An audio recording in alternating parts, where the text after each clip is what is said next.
Plus je l'utilise, plus que je découvre ses immenses qualités. On-One Photo RAW, définitivement maintenant avec la version française, maintenant avec beaucoup d'instructions qui sont en français, eh bien, On-One Photo RAW s'impose de plus en plus comme une alternative de très grande qualité, donc à Lightroom. Et particulièrement au niveau du module de bibliothèque, bien, on trouve tout à fait nos points de repère qu'on connaissait, donc à l'intérieur de Lightroom. Et c'est ce qu'on examine aujourd'hui.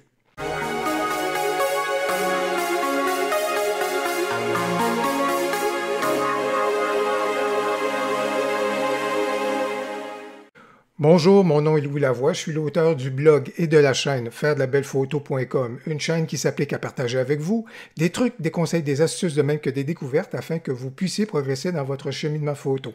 Il se trouve que j'ai plusieurs vidéos sur la retouche photo. Si vous aimez donc ce type de contenu, n'hésitez donc pas à cliquer sur j'aime, à vous abonner à ma chaîne et n'hésitez surtout pas à partager mes vidéos. Je le mentionnais, On-One Photo RAW 2020 est un produit donc de qualité et c'est un produit que j'apprécie d'autant plus qu'il a maintenant sa version française depuis quelques mois et je vous dirais que On-One n'a vraiment pas lésiné sur les moyens puisque le manuel d'aide en ligne, si vous voulez, ou la version PDF a été complètement traduit. C'est quand même un manuel d'instruction qui a un certain poids parce qu'il y a environ 212 pages. Donc, pour vous aider à mieux comprendre et à manœuvrer donc avec ce logiciel de retouche-là. Mais soyez sans crainte, donc je vais vous éviter peut-être quelques-unes des pages parce qu'aujourd'hui, je vais me consacrer particulièrement au module de la bibliothèque que j'ai trouvé extrêmement qualitatif et surtout parce qu'il me permet de continuer de travailler à partir des points de repère que j'ai acquis en utilisant Lightroom depuis plusieurs années. À l'installation, donc, On-One Photo RAW va tout de suite détecter si vous avez Lightroom ou Photoshop installé sur votre poste de travail. Si c'est le cas, il va tout de suite vous proposer qu'il puisse se joindre à ceux-ci à titre de plugin. Vous n'aurez qu'à accepter si c'est le cas. Si vous n'avez pas Lightroom ni Photoshop, pas de souci. On-One Photo RAW s'installe tout simplement comme un logiciel de retouche photo sans plus de difficulté. Comme à l'habitude, on va donc y aller de la gauche vers la droite et je vais faire un premier tour du propriétaire, si vous voulez, rapidement. Il ne s'agit pas de faire un tutoriel en particulier pour ce qui est de la retouche photo, du module de retouche photo, du module développement, si on parle à la Lightroom, mais plus particulièrement, je vais me consacrer aujourd'hui au volet donc de la bibliothèque.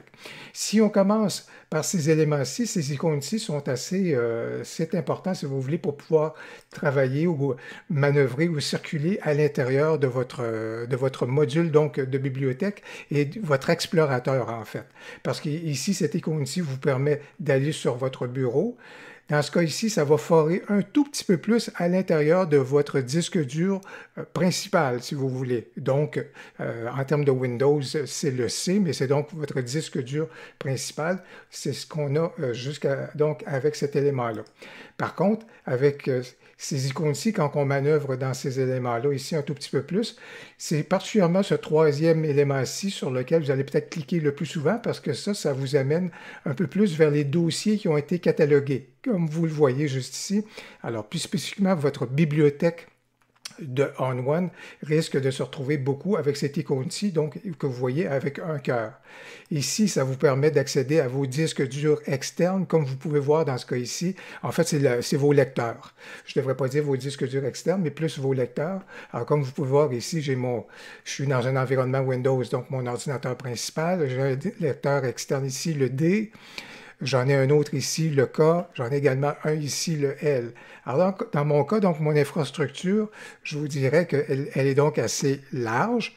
Et ça peut expliquer aussi des fois pourquoi le logiciel peut être un peu au ralenti. C'est parce que mes disques durs externes, assez souvent, qui veulent se connecter, donc à On-One, sont parfois en dormance. Et c'est pas la faute du logiciel de retouche photo, c'est mes disques durs qui, des fois, étaient en dormance et qui, tout à coup, sont sollicités. À ce moment-là, ça amène un retard au niveau, donc, de mon logiciel de retouche. Et il n'est pas toujours coupable de tout. Alors, mon infrastructure ici a une part de responsabilité. Ici, vous reconnaissez le nuage, donc ce sont vos espaces en nuage, et c'est particulièrement dans ce coin-ci qu'on va retrouver un nouveau service qui s'en vient dans ON1 Photo Raw, que je vais vous expliquer un peu plus tard, mais qui est le fameux service qui s'en vient, qui s'appelle le 360, qui va être quelque chose d'assez intéressant à mon avis. Et dans ce cas ici, c'est avec ces éléments-ci, vous pouvez voir, donc c'est une série d'albums. Alors, quels sont les albums que vous avez déjà constitués? Et les albums ici, dans la terminologie de ON1, se rapprochent au terme de collection, donc dans Lightroom. C'est donc des choix que vous faites pour réunir des photos qui sont dans des albums, donc qui sont non pas dans des albums, mais dans des dossiers qui sont distincts. Donc, c'est une façon donc de rassembler ces éléments-là. J'ai passé par-dessus cette icône-ci qui est le plus, juste ici dans le haut, mais qui est probablement l'icône le plus pertinent, justement pour démarrer dans ON1, parce que quand vous cliquez sur cette icône-là, eh bien, c'est un démarrage. Qu'est-ce que vous voulez faire? Voulez-vous modifier une seule photo? Voulez-vous parcourir un dossier et dans le fond aller dans un dossier spécifique si vous voulez? Et ça, en faisant ça, vous allez venir cataloguer ce dossier-là. Il va donc s'ajouter à la bibliothèque que vous avez. Ou encore, est-ce que vous voulez cataloguer vos photos? Et à ce moment-là, c'est de créer un catalogue à partir donc de votre endroit principal, ou ça peut être un petit catalogue ou un plus grand catalogue. Ça dépendra vraiment de ce que vous voulez. Mais à partir de ce moment-ci, c'est là que vous allez choisir un endroit ou une série donc de photos que vous voulez donc cataloguer. En fait, avant de commencer à créer un catalogue, ce que je vous suggère, c'est vraiment à ce moment-là de faire une stratégie des petits pas, justement pour voir si vous aimez le logiciel de retouche photo et si vous aimez manœuvrer à l'intérieur de celui-ci. Donc, avant de commencer à penser à basculer l'ensemble de votre catalogue ou de faire de grandes migrations, je vous dirais, mieux vaut y aller avec la stratégie des petits pas. Pourquoi? Parce que je vous rappelle, et vous vous souvenez peut-être de ma vidéo que j'ai fait là-dessus, donc vous allez retrouver le lien dans le haut à droite. ON1 Photo Raw, comme Luminar, ont donc des exigences assez élevées au niveau des ressources qui sont nécessaires au niveau de votre ordinateur. Alors, je vous invite vraiment à revoir à ce moment-là la vidéo que j'ai consacrée à ces exigences-là qu'on a, parce que ON1 Photo Raw fait appel à l'intelligence artificielle. Donc, il faut vraiment voir si votre ordinateur est en mesure de supporter ce logiciel de retouche-là. Et d'ailleurs, vous allez retrouver sur le site de ON1 des liens qui vont vous indiquer quelles sont ces exigences-là. La deuxième des choses, donc, il y a également le fait que vous êtes en mesure, à ce moment-là, si vous êtes à l'aise dans cette stratégie-là de petits pas, si vous l'avez apprivoisé un tout petit peu et que vous voyez que la greffe pourrait fonctionner, donc que vous seriez heureux avec ce logiciel-là, bien, il existe une façon à ce moment-là de pouvoir soit créer votre catalogue ou encore de migrer votre catalogue de Lightroom vers ON1 Photo Raw. Alors, pour ma part, j'ai plus l'approche des petits pas et donc pour expérimenter avec ON1 Photo Raw, j'ai donc migré ou indiqué à ON1 Photo Raw deux dossiers, si vous voulez, pour pouvoir effectivement tester des choses.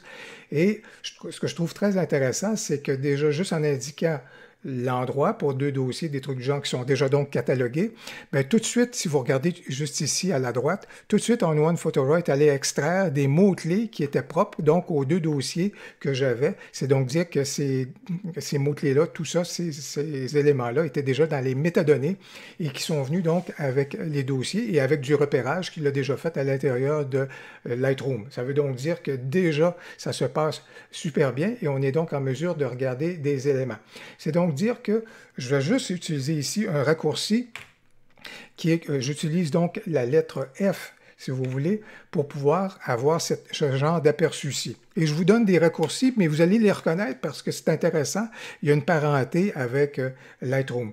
Juste ici, je viens de faire la lettre F pour Film Strip. Ça veut donc dire que j'ai comme un strip juste ici, pareil comme si j'avais des négatifs ou des négatifs de film, comme vous pouvez voir avec une photo vedette, si vous voulez. Si, pareil comme dans Lightroom, j'appuie sur la lettre G, je reviens donc à un aperçu donc, de bibliothèque. Et si je veux juste voir la photo à ce moment-là de façon individuelle, sans avoir trop d'informations, j'appuie sur la touche E et vous voyez donc à ce moment-là que la photo elle est en plein écran à toute fin pratique. Et pareil comme dans Lightroom ou d'autres logiciels, si vous appuyez sur la touche de tabulation, ben, ça fait disparaître à ce moment-là les colonnes de chaque côté. Vous êtes donc en mesure de regarder votre photo dans son ensemble. Donc voilà donc pour des touches de raccourci, mais soyez sans crainte.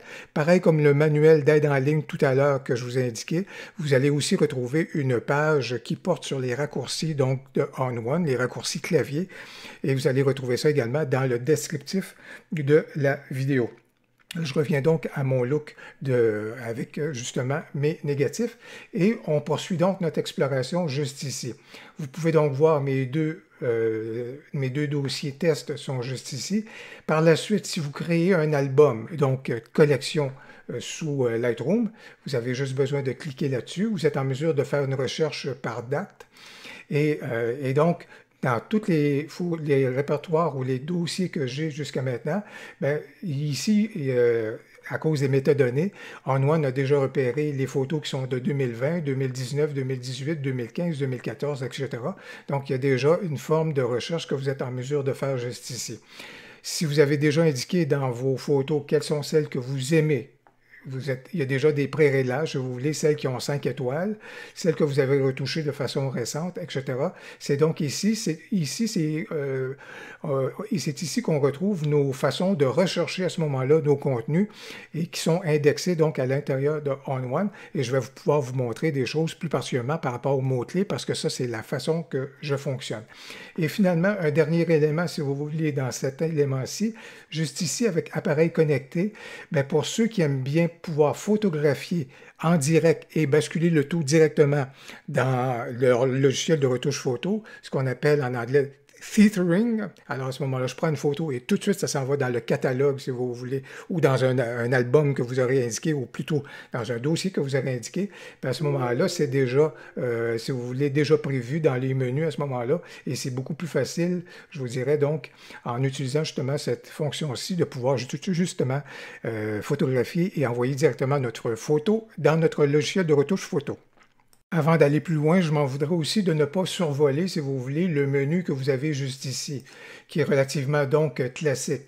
Dans ce cas ici, dans le cas de fichiers, en particulier, si vous avez des plugins, c'est via ici que vous allez être en mesure d'envoyer vos photos. Après certaines retouches, si vous voulez, vous allez être en mesure de les envoyer vers des plugins que vous pourriez avoir, qui viendraient aussi compléter le travail que vous êtes en train de faire dans ON1 Photo Raw.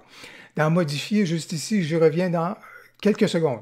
Mes préférences, juste ici, on va aller regarder ça parce qu'il y a des choses que je vais vous suggérer peut-être d'ajuster dans vos préférences. Album, vous voyez ici, c'est relativement classique. La couleur, particulièrement parce qu'on est dans le module donc de la bibliothèque, vous êtes en mesure d'apporter des classements, si vous voulez, soit via cette interface-ci, donc avec l'onglet, ou encore plus directement dans la bibliothèque avec des raccourcis. On va le faire dans quelques instants. Les paramètres, juste ici, c'est important, mais généralement, je pense que tout est tout à fait correct là-dessus.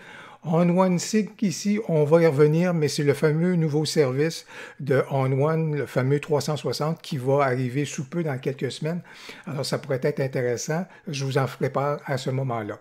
Au niveau de l'affichage, ça vient déterminer certains modes d'affichage que vous avez par rapport à votre interface. Au niveau de la fenêtre, c'est tout à fait correct.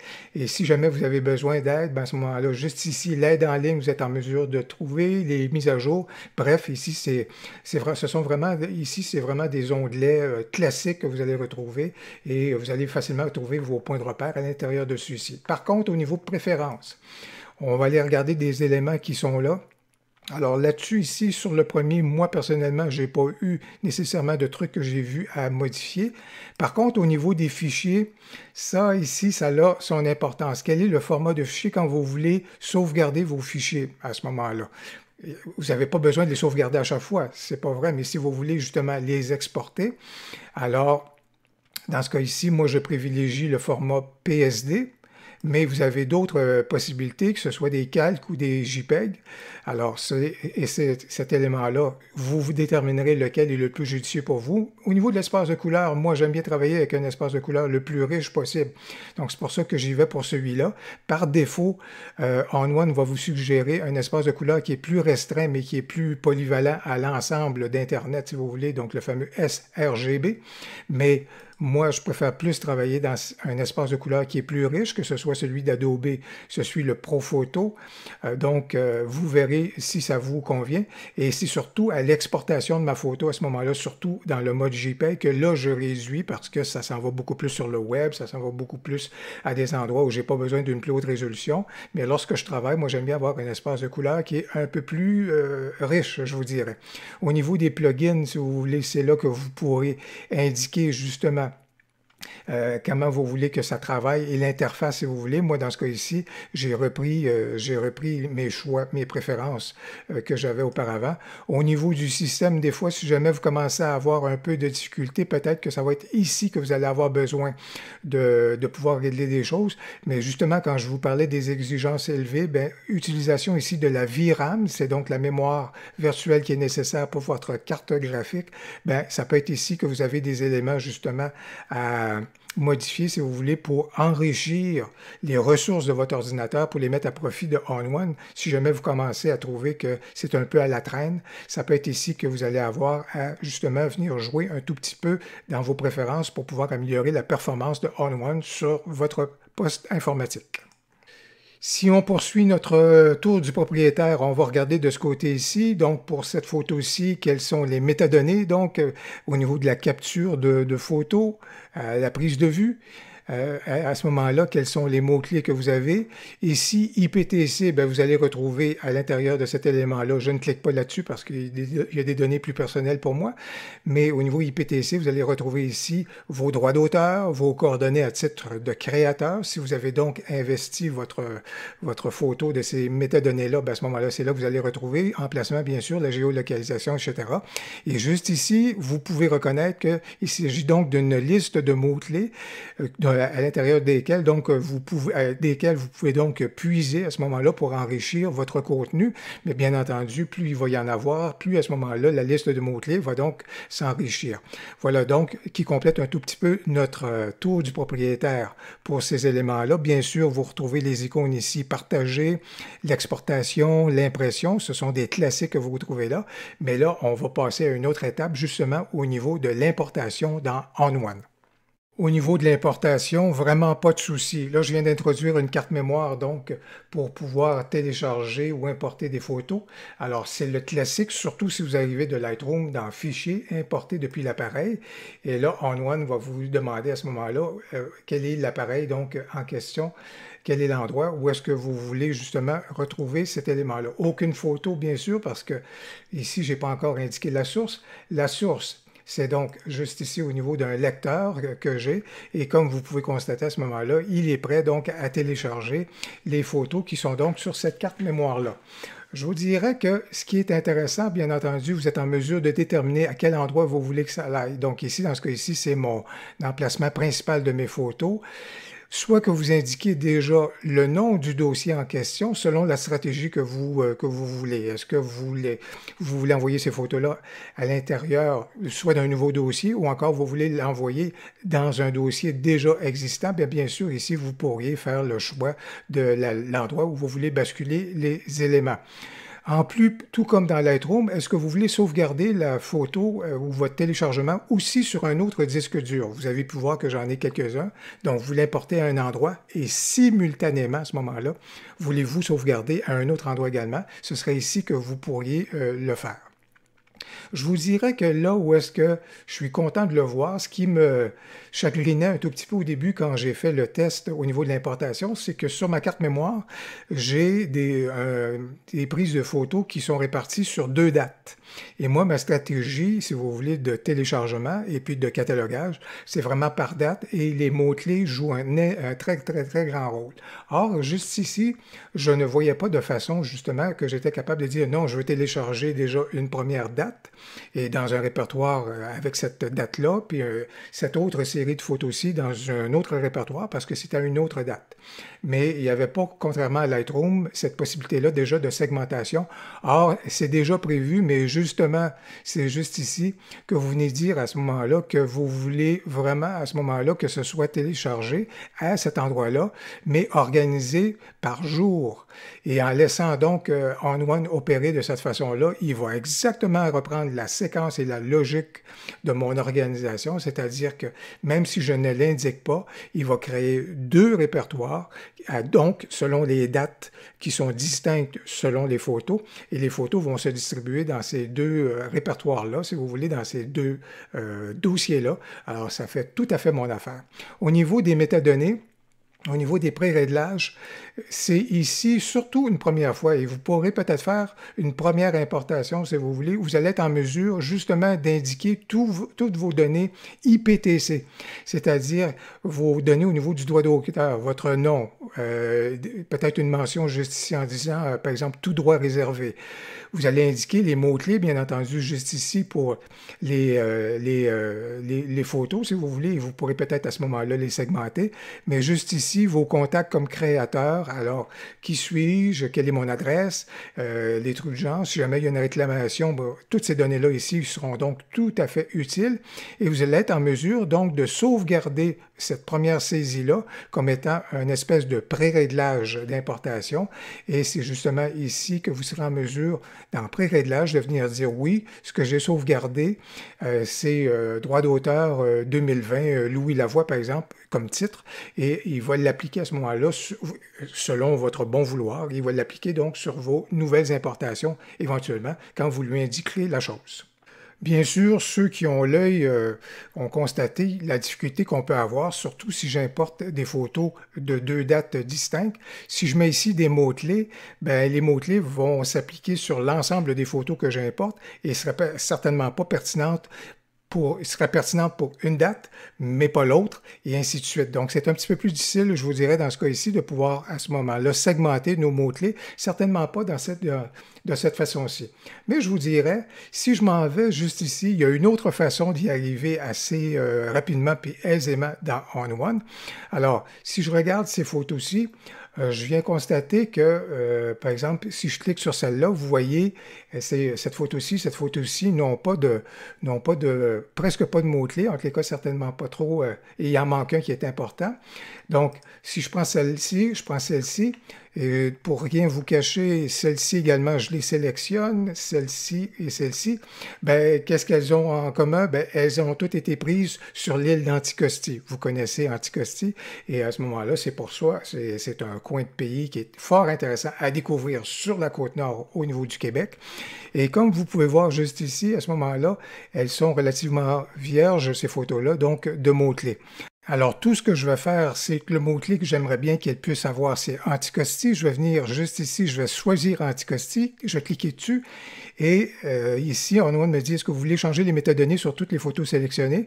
Donc, ce mot-clé-là va s'appliquer aux 5 photos en question, absolument que je le veux. Et comme vous pouvez le constater, dans ce cas ici, le mot s'est ajouté là. Celui-ci a également été enrichi là, etc., etc. Donc, c'est une façon très, très, très rapide de pouvoir ajouter donc des mots-clés, tout comme vous pourriez également les inscrire à la main et il va également, ce mot-clé-là va s'inscrire dans toutes les photos que vous aurez sélectionnées qui porteront donc, que vous voudriez donc ajouter ce mot-clé-là à celle-ci.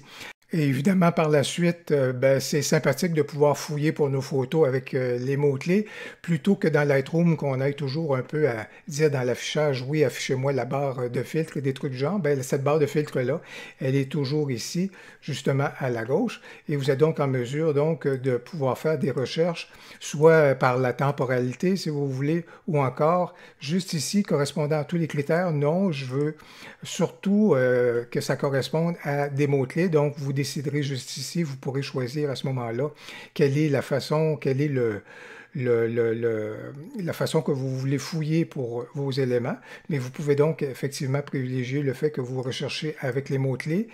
Quel mot-clé est-ce que vous voulez? Je veux que ce soit Anticosti et à ce moment-là, il va effectivement pouvoir extraire à ce moment-là toutes les photos dont le mot-clé est Anticosti. Et pour compléter notre classement, ben, je le faisais référence, les étoiles, les couleurs, ça peut être autant d'éléments également que vous pouvez privilégier dans votre classement, si vous voulez. Ce qui peut être intéressant, si vous voulez, c'est vraiment de venir ici sous photo, au moment où vous allez faire justement ce classement-là, allez sous photo et cliquez sur avance automatique. C'est pareil donc dans Lightroom, dès que vous allez avoir fait un élément de classement par rapport à votre photo. Les classements, c'est les étoiles, ce sont les couleurs, c'est le fait que vous y mettez soit un cœur également ou encore que vous décidez de supprimer la photo. Et à ce moment-là, il y aura l'avance automatique qui va donc s'exercer et qui va donc s'appliquer. Au niveau des éléments, ben, c'est tout à fait classique. De 1 à 5, ça vient déterminer le nombre d'étoiles que vous accordez donc à ces photos-là. Supposons que dans ce cas-ci, c'était 5 pour cette photo-là. Celle-ci également, ce sera 5. Celle-ci est relativement ordinaire, c'est un tout petit 2. Dans ce cas ici, etc. Comme vous pouvez voir à ce moment-là, les étoiles s'appliquent donc de façon automatique. Donc de 1 à 5, c'est au niveau des étoiles. Au niveau des couleurs, c'est de 6 à 0. Il ne faut pas confondre. Des fois, dans Lightroom, si on mettait 0, ça annulait le nombre d'étoiles. Malheureusement, dans ce cas ici, si je fais le 0, ben, ça vient y donner une couleur qui est la couleur mauve, si vous voulez. Alors, pour privilégier ces éléments-là, je vous dirais que dans ce cas ici, on n'a pas le choix, dans le cas des couleurs, de revenir et tout simplement lui dire non, il n'y a pas de couleur du tout qui est là. Est-ce que je veux conserver cette photo-ci? Non, j'aimerais la supprimer. Alors le X, pareil comme dans Lightroom, vient s'appliquer. Vous voyez juste ici le X qui est là.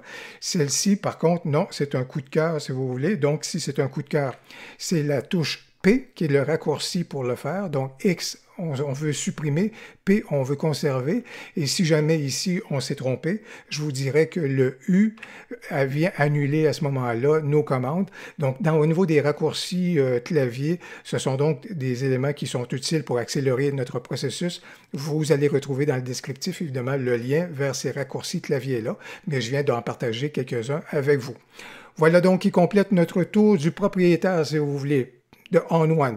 Spécifiquement et particulièrement pour ce qui est de la bibliothèque, comme vous pouvez voir, si vous êtes un utilisateur de Lightroom, on retrouve tout à fait nos points de repère. Moi, je retrouve en tous les cas particulièrement les miens, et voilà qui devient donc extrêmement intéressant pour la suite des choses. On pourrait aborder le volet donc plus de développement et des effets éventuellement dans un autre tutoriel. Au plaisir, à la prochaine.